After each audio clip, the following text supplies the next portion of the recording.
Welcome back. Today I've decided to share something I've been playing over the past few days. Of course, I got to start my timer. And it is Against the Wind by Cezar Capacle. I don't know how to pronounce this person's name. But Against the Wind is a lovely game that feels very familiar to me or anyone that has played Ironsworn. And in fact, part of the inspiration are these tomes listed here. Just like my other sort of one-off type of things, I just want to go over what I've done with this game and how I figured out how I like to play with it. But I just wanted to showcase this just because of how amazing this is. This author was able to utilize some amazing art by Nielsen. I forget the Nielsen, K. Nielsen. That oddly enough was all on the public domain. I had no idea. But these images definitely evoke sort of a dark, chilly fairy tale feel, and that's kind of what this setting, the implied setting of this book gives you, even though it is effectively anti. The term is, they use the term anti-canon, no pre-established setting. Despite the bit described, you make a few decisions about the world before you start playing, but you are going to discover the story of this land and its inhabitants, including your character, as you play. And in fact, the core principles here are pretty kind of familiar to a lot of soloists. Fantasy adventure, it's sandbox, so it's open and freeform. It's a GM-less. And they created a system called the Game Machine, or GM. It's very procedural in how we discover things, and it's very abstract. So again, these are very very familiar to those that have played within the Ironsworn system. And personally, I am not familiar with other systems. I've never played 2D6. I've never played my Mouse Ritter or Altaris. I've played Fate Core, but I gotta say I was not a fan. I'm very familiar with Maze Rats and Ironsworn, and a little bit of Worlds Without Number. But yes, so today I just wanted to talk about this game, discuss the vibe that I've been getting, from it, and my game itself. So welcome, everybody, to Against the Wind. And it also came with a book of tables as well. These were purchased because I bought the PDF. And if you check out their website, you probably should be able to figure out how to do all that yourself. Highly recommend this book for anyone who likes solo journaling, likes some sort of freeform structural to their narrative games, but also the descriptions in the book and the tables are very evocative and kind of lean heavy in that fantasy cold winter ambience that right now, and the time that I'm playing is early March in the northeast of the United States, and it is chilly and cold and wet and damp right now. So kind of want to cozy up inside and play something that is pretend cold. And this book of tables is effectively like a reference guide as well. and kind of lists all of the tables that you would need. And honestly, even as a separate book, a separate purchase, which I believe you can do, is worth it. I will note that all of these tables are a 2d6 bell curve. The author knows that and actually has written these in a way that makes sense. So you can use just a d12 and ignore anything but a 1. Or what I like to do is if I roll a 1, I just choose that something that makes the most sense in the story.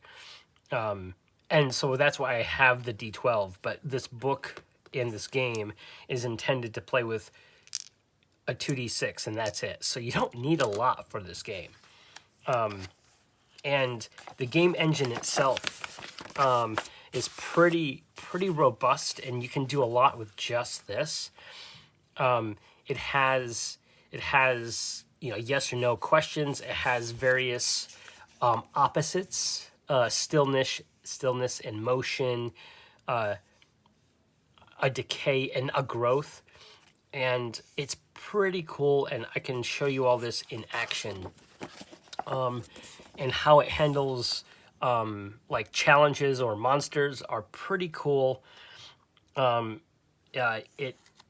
It's fairly elegant. I will say that I do struggle sometimes in knowing what the next thing to add is, only because there's so much there to look at. Very much like Ironsworn, it can be daunting to figure out what move or what scene or what table that you want to roll on, if it is open-ended, especially after you've completed something with your character and there's not much else to go on except, an open field of options.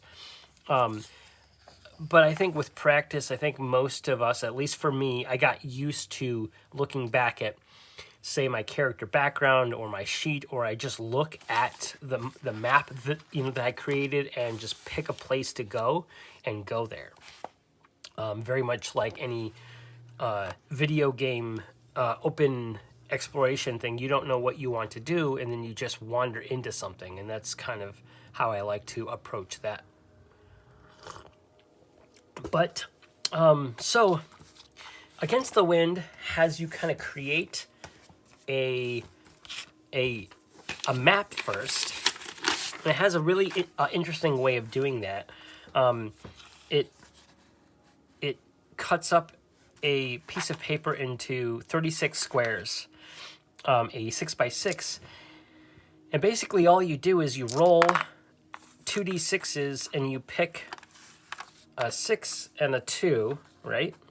And so I'll bring it together, and you would create something in this square, and then you would keep doing that, and eventually you're going to create this pretty interesting landmass, and then this is your land. During the creation of this, there is no scale, and there's really only a major... the only major thing that you do during this is to create the name of the land, and that's it. The stuff that you add in is stuff as you play. Kind of like the Ironlands from Ironsworn. The Ironlands in of itself were just basic regions and a peninsula, but no other names or points of interest outside of that. And that's kind of what we have going here. And then you have a character sheet that has various various resources and traits.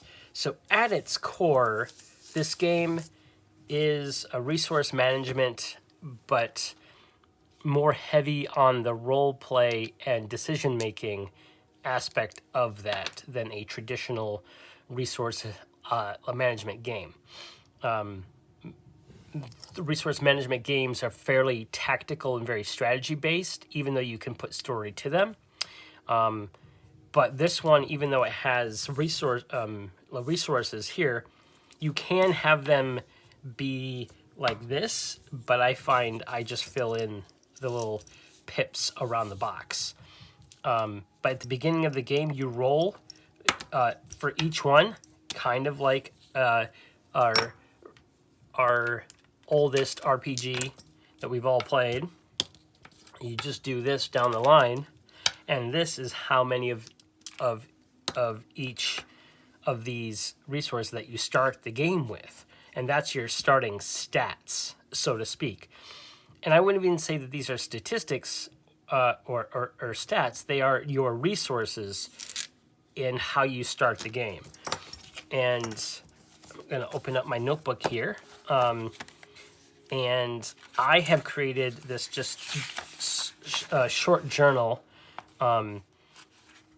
about what the world is like and how my character started, and a general kind of reminder on what these resources are.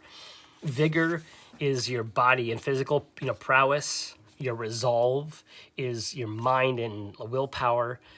The essence is your connection to magic and spirituality and empathy.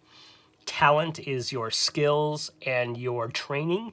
Your gear is your equipment and devices and the stuff that you have on your person. And the factor is your circumstances and assets as you play. This one is interesting because even though you might move from point to point, this particular resource represents how ready you are and how aware you are of the surroundings around you, which is really interesting because most games have you react to the world as you come up to it. But this is a resource, so you can always be prepared as long as you are full up on the resource itself. And these are, again, abstracted, very much like the health, spirit, supply, and momentum of Ironsworn. And I am referencing that a lot because it just screams that modality and that proceduralness of that game. And also, I'm currently playing Ironsworn Starforged, so it's just on the tip of my brain. There are probably other games that do something very similar to this that people can find out. But what I find interesting is that your starting resource roles kind of tell you your background. And there's a 2d12 or 2d6 bell curve table for the various stats, or the various resources. I keep wanting to say stats. And I just want to read these of what I got for my character. Nimian. Vigor, I got a 2, which means that they endured the great gale, but feel weakened and weary. So obviously the lower the number, the lower the available resources, the less prepared you are in that resource or with that resource. Makes sense. And the higher the number, the more outfitted and more prepared you are in that resource. Again, makes sense. So resolve was also a 2. Resilience tested in the trial by the Elder Council. The essence, I got a 3. Guided by the dreams of the seer, found a fragile balance. Talent, I got a 4, so a little above average. Performance at the Festival of Masks won acclaim and admiration. Gear, I got a 5, so fully outfitted by the guild for the impending expedition. And then factor, I got 3. Gained favor with the local folk after my aid with the river ritual. So Against the Wind basically has you kind of, prepare your story by reading these over and ordering them however makes sense to what you want to do with your character. And that's your starting situation. Reminds me a lot about the your inciting incident, or what led you to go adventuring, what led you to leave wherever you are. And so I ordered them, meaning that I started young, probably performing at the Festival of Masks, and I won acclaim and admiration. And then I chose that I gained favor with the local folk after my aid with the with the river ritual. So my character seems to like to work with the public and to help the community. Then I rolled the factor, or a 3 was vigor, endured the great gale, but feel weakened and weary. So maybe there was a big weather event that happened, and it kind of weakened my body and my health a bit. But guided by the dreams of the seer, I found a fragile balance because of that gale, right? And that's pretty cool. And then because of that, I was fully outfitted by the guild for the impending expedition. And this led to me to go, well, obviously the last option is resolve.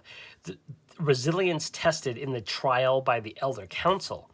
And I use that, the wording here is resilience tested, meaning that I probably already did it. But I am reading this as my character is currently doing this thing. So my character is currently on this trial quest. And that's in fact what I wrote here is, what is the trial?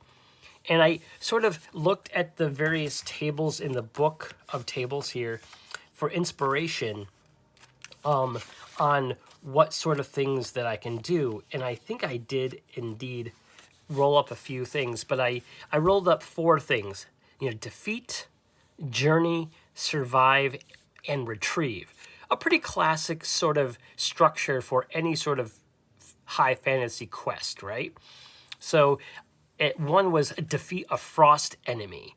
And indeed, I rolled up most of the enemies in this book that are named are like winter themed or ice themed and stuff like that.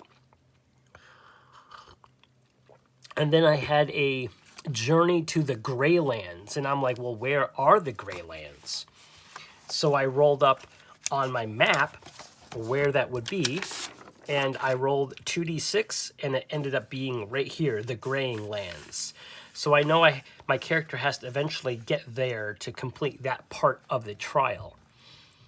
And then I need to survive a natural phenomenon thing, and I'm still thinking on this. I don't know what I want to do with this yet, but I rolled a rare neutral hot growth. And the only thing I can think of is like some sort of geyser, some sort of like steam bath, heat, like warmed up or heated by like lava that's underneath or something like that. So it says survive, so it must be scalding hot or something like that. So it's the polar opposite, literally, of like the natural cold climate that we currently live in. And then the last bit of the trial is to retrieve. And I rolled up like a reward option that was in one of the tables, a map tracing the paths of snow spirits. And I don't know what that means just yet, and this is just a general kind of quest that I created for my character. And once I did this, it propelled me to want to keep playing, which is awesome. And right now, I'm currently in this town that I've started to draw out called Erinmore. And again, what I wanted to showcase was some of the descriptions of this game. And you could change the descriptions as you needed, as you played, of course. But I just wanted to share some of the writing that this author used. And what I wanted to do was read some of the character creation things that my character... So I rolled up a pretty extensive traits for my character. Background was a scribe. His role was a rune artificer. So tying into his previous activities leading up to his expedition or his trial, he probably was someone who helped the shaman or somebody of spiritual nature or nature shaman do things with their rituals and stuff. And I thought that was interesting. And he has a gift called Apex Agility. So I envisioned him probably having the ability to either jump really high or run really fast or be zip in and out of danger pretty quickly. And he has a skill called Stealthy Moves. So sneaky, or he can move quietly or something like that. And his quirk is he avoids looking in mirrors, which I find extremely funny because when I go to reading his physical descriptions, just listen.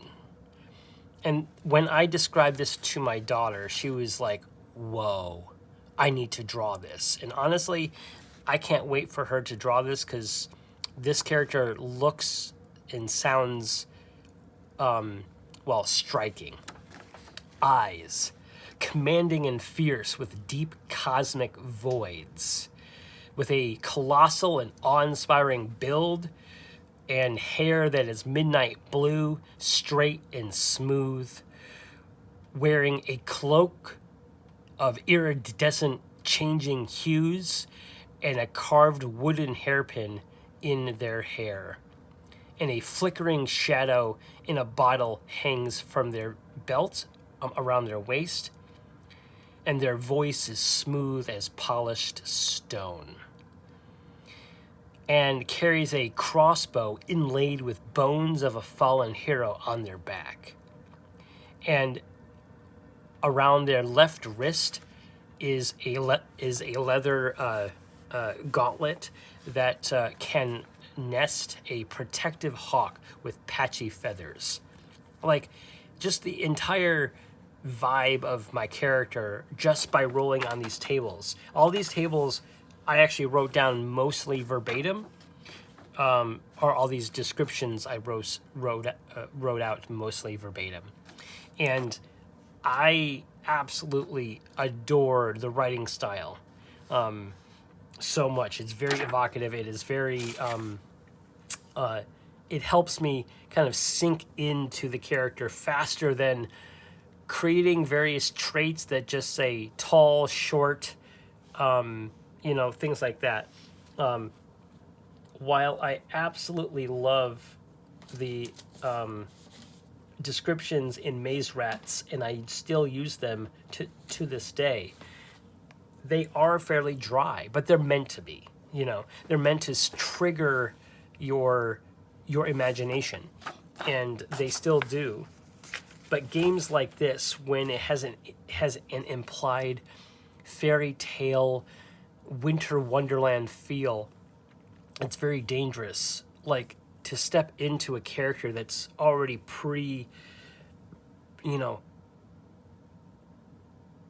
it's not just the skeleton of a character that you build out. It feels like it's a fully fleshed out physical I can see my character in my mind's eye, and that always helps me sink into the game really well. And with my striking character,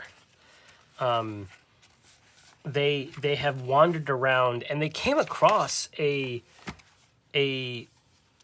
sea, or not a sea serpent, a glacial serpent is one of the first encounters that I rolled. And oddly enough, that was part of the first trial was to defeat a frost enemy. I didn't know what the frost enemy was when I first rolled this, but when I rolled the glacial serpent, well, that's definitely fits the bill. But how this game works is that whenever you roll for a monster or a beast or a challenge, you roll 2d6 and then you distribute the total to 2 stats for that challenge or that monster or that beast or that NPC or whatever, resolve and endurance. And between those 2 stats, that is how they interact. And there's a very simple sort of not combat, but very simple procedure for resolving challenges in this game. You effectively roll these two, add them together, so 7, and then I would apply 7 to the resolve and or like endurance. Obviously, leaving at least 1 point in each, but you need to use all the points. And the thing about resolve is that resolve is the challenge. It's the entity or the challenge's ability to affect the situation. So for down to the most simple scale, this enemy, this actual one, this beast that I was fighting, I was envisioning whenever it was using its resolve, it was splashing up icicles and, keeping my character at bay while gaining its own advantage. The endurance is effectively the challenge's rating, or the number of hits that your character needs to succeed at before defeating that challenge. So my Glacial Serpent has a resolve of 3 and an endurance of 6, which is basically, that's pretty high.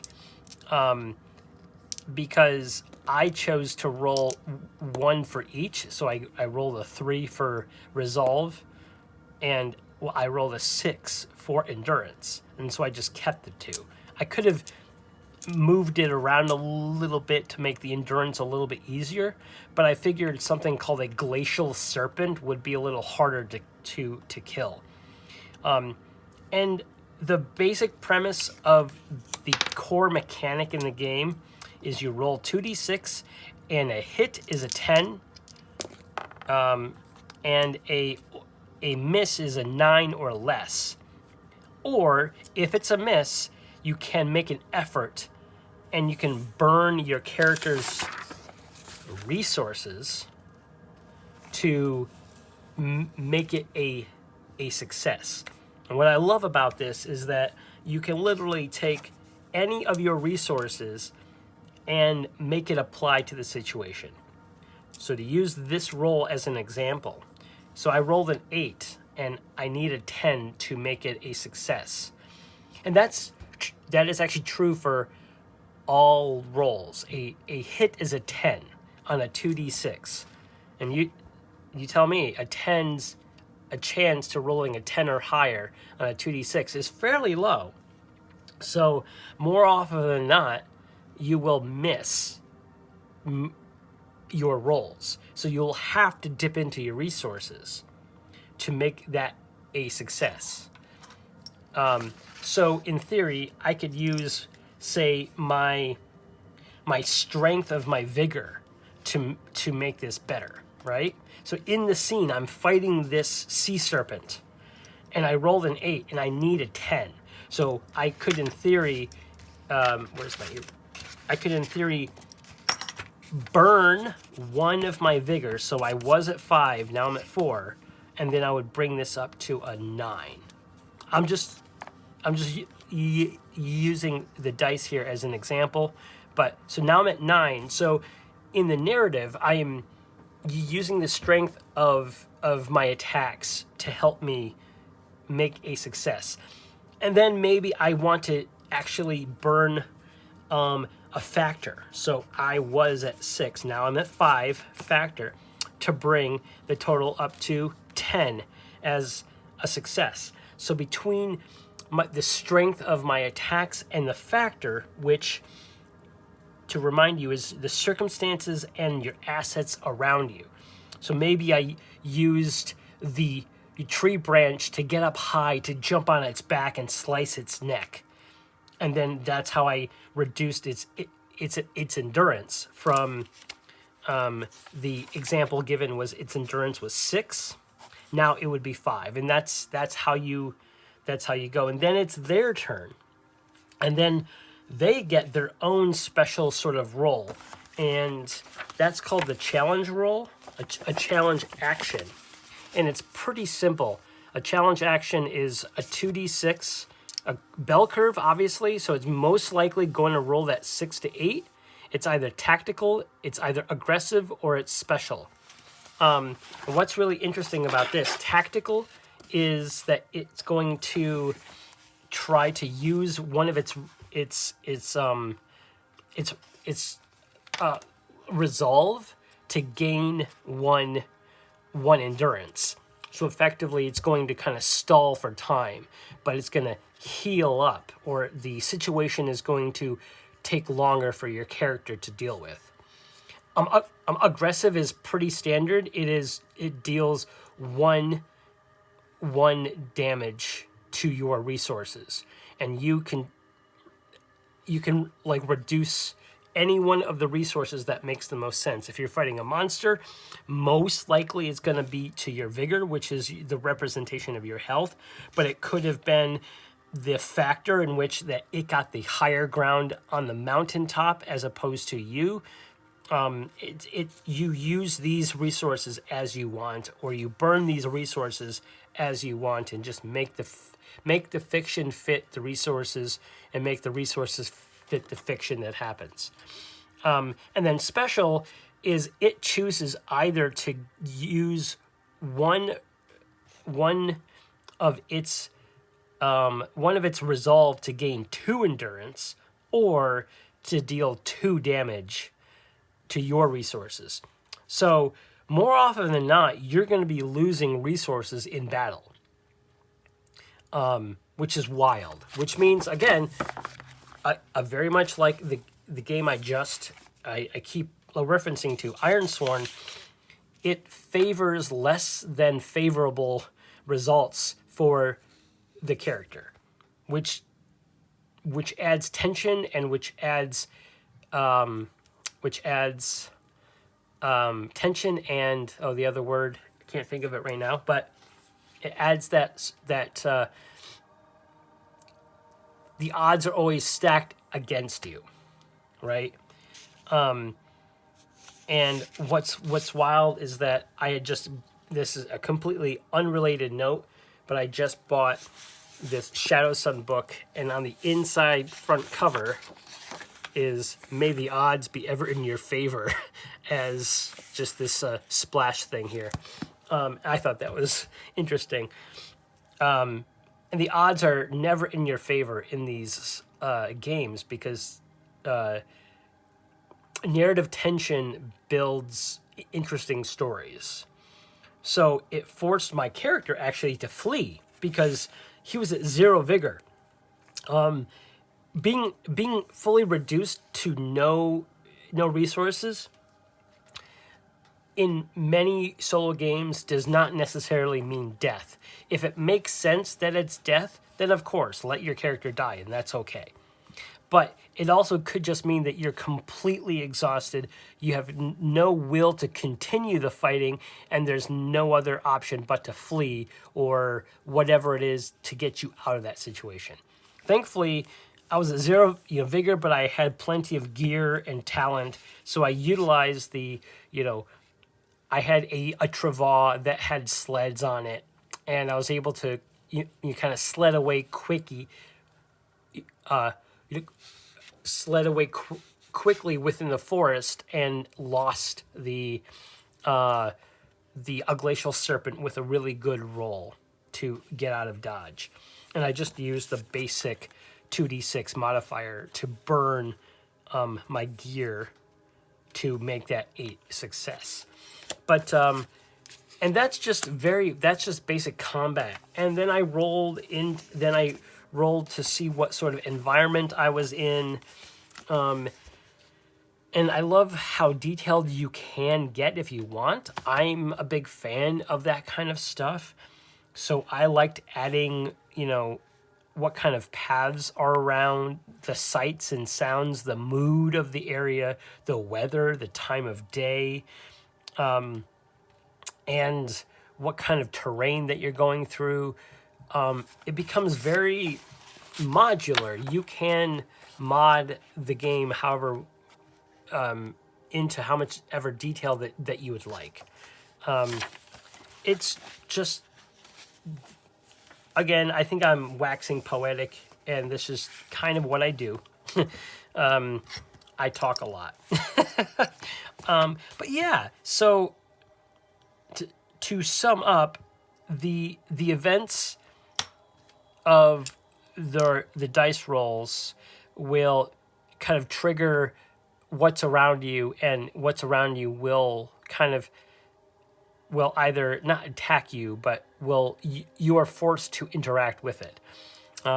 One of the last things that my character did right before he came into this town of Aaronmore was I rolled up travel through treacherous terrain, and I told myself on here, stay on the path. And then I said, does anything happen? And then I rolled hazard. Then it was a constructed hazard.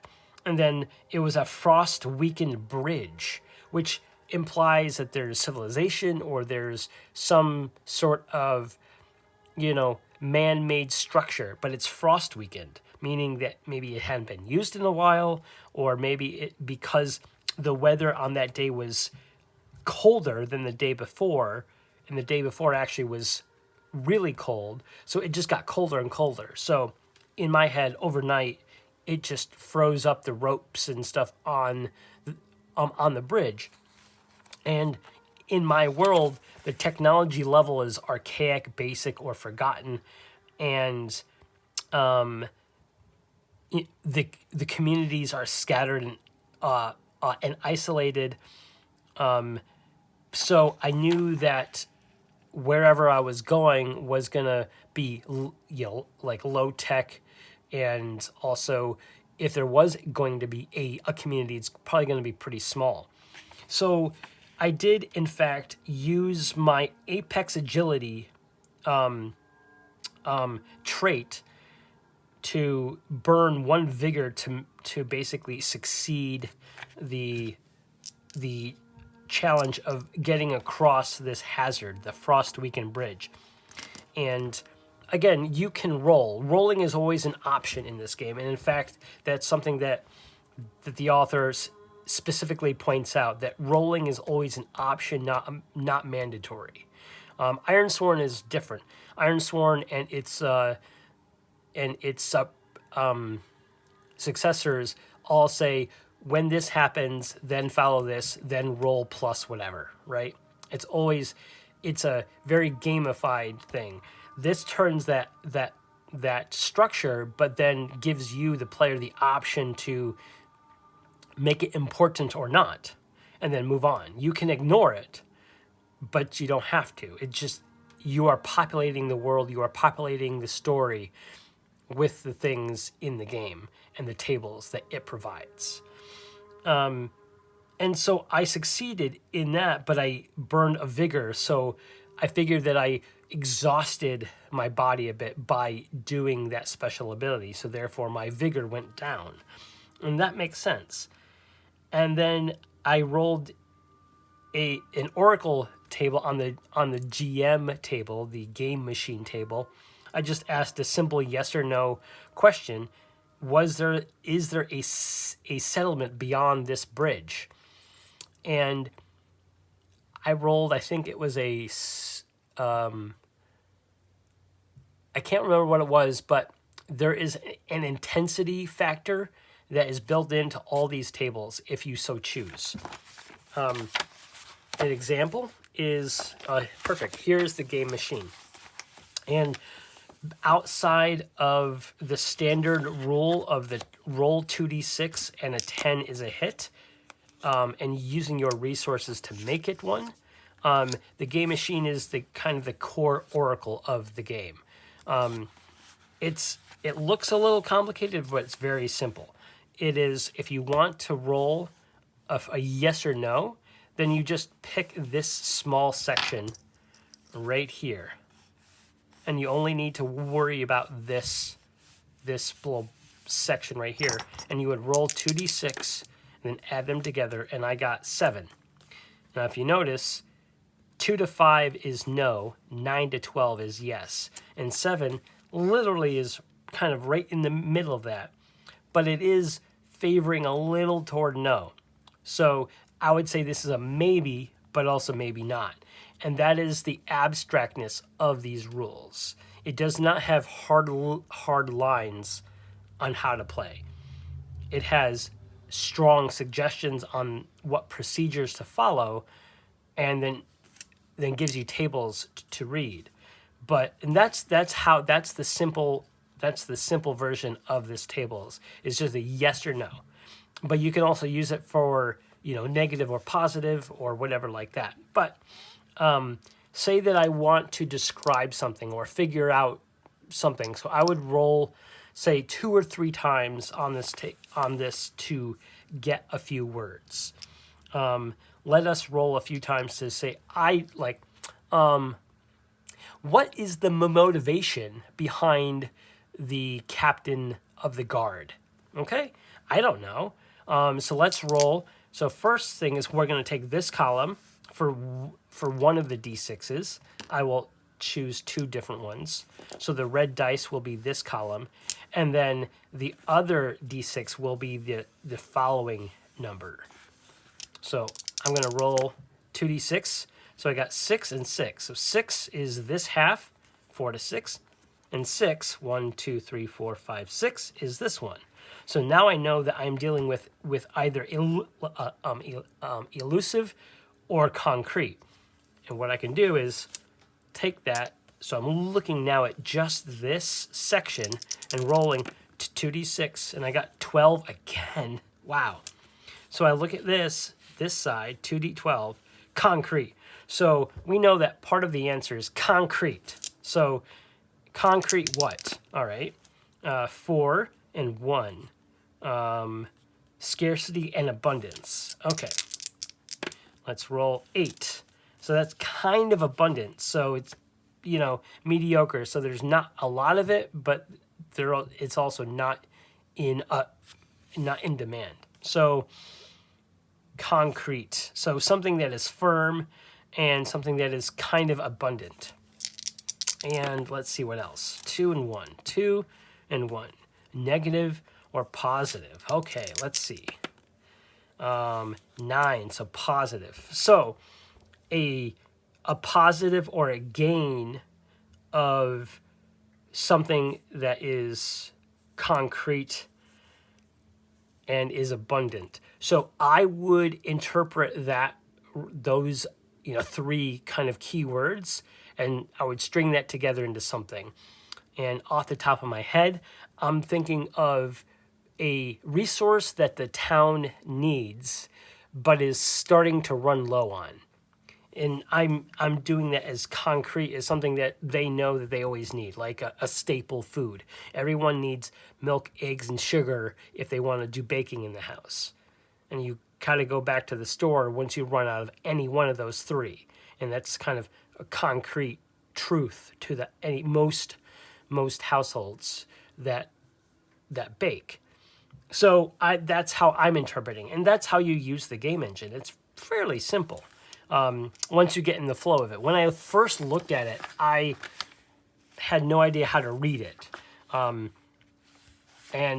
thankfully after a few sessions, and I played it this morning for a couple of hours, I've been really enjoying using this table. And I will say the book of tables, even though I will say the book itself is beautiful and is well written and laid out, is just something that for me, I've realized I like having a smaller form factor during play.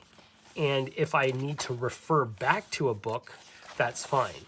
Or if I need other inspiration or, anything else, I will look at the book itself. But yeah, Against the Wind, very cool book. Very, very cool tables, very cool game itself. And now my character stands on the road going into Aaron Moore. And again, the evocativeness, I think that is it, the evocativeness of the descriptions. And this is what I rolled for my first impressions in my first encounters coming into the town. Travelers are arriving in town, shaking off the cold. Stray animals are scavenging for scraps of food. But there's a vibrant hum of daily commerce. And the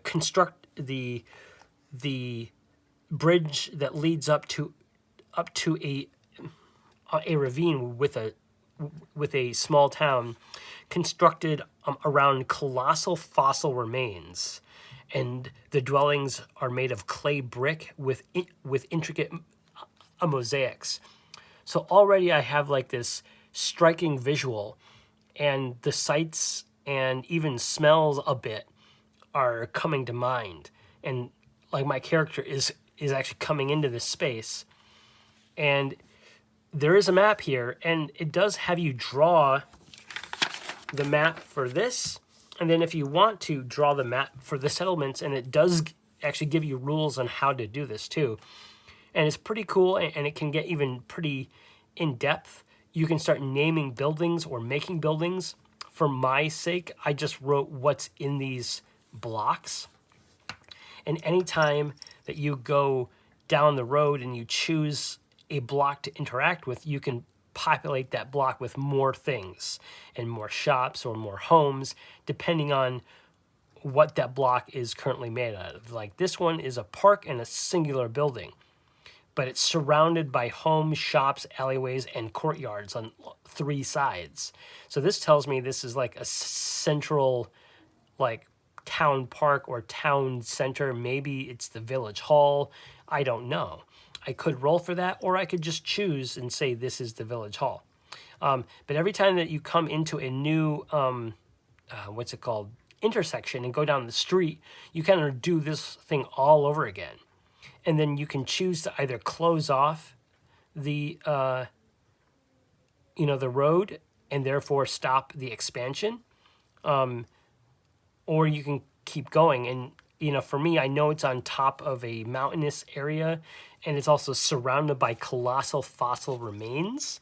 I'm probably going to keep this first town fairly small. I'll probably only have, like, maybe a couple more streets and stuff. But anyway, that is Against the Wind. I thought I was going to actually do some actual play right now, but I guess I'm feeling a little rushed for time. My little sand timer there is almost half over, so I think I'm going to pause for the cause, get back to being a father and such, and do all the things I need to do around the house. But yeah, that was Against the Wind. I might play it on screen, for everybody at some point. But for now, that's all I got for you. So until next time, I'll see you on the flip side.